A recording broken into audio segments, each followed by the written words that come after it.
My name's Helena and I'm a 16-year-old deep sky astrophotographer from Scotland. So what that means is every clear night I set up my telescope and all of my gear in the back garden and I take photos of things in space.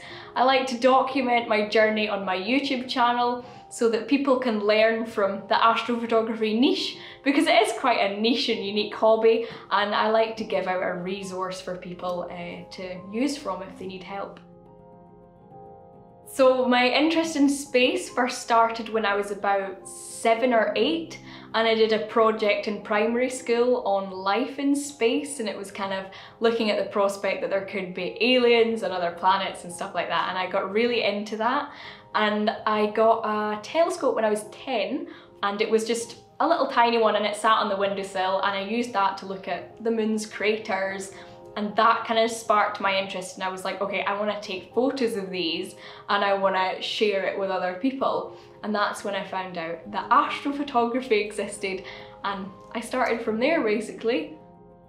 When I'm outside for typically maybe 4 to 5 hours. It depends how much time I want to get on a target and also what time of year it is. So obviously in the summertime here in Scotland it's light very early in the morning, which is so frustrating for me when I'm doing astrophotography. So typically maybe out for 3 to 4 hours, and I come back in, get some rest and sleep because I'll be so exhausted, and the next day I'll start editing my photo. In astrophotography you have to stack your photos together to basically gain more detail in the photo, and it'll look like a black image when it comes out of the stacking software, and I have to then process that to bring back all the detail and so that you can see it visually basically.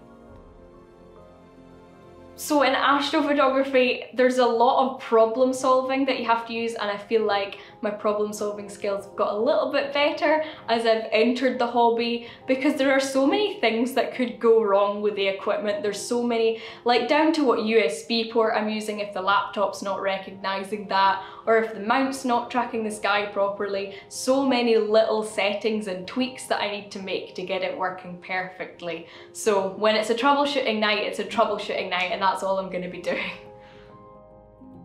There's also a real creative side to astrophotography, and there's this whole debate over true colour versus not true colour when you're editing, and I always state that my photos are by no means scientifically accurate, so I like to sometimes, I mostly go with true colour, but sometimes I like to switch it up a bit and maybe go for like a more pastel look and make it look really, really cool. I think that shows my creative side a little bit more, and I think it's so cool that astrophotography allows you to have a sciencey background and also a creative background. So yeah, I love the editing process. It's by far my favourite part.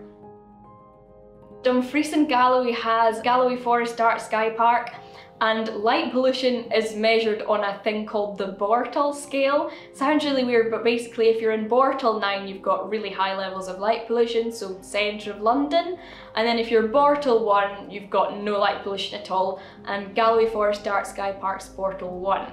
So it's a really, really good place to look up and see the night sky. There's no light pollution whatsoever, and that's why where I am is so well known for stargazing. The plan in the end is sort of to make YouTube a career if possible, because I really like the idea of travelling to take photos and meeting new people and meeting the people that have supported me online all over the world. I want to travel and meet them all if possible.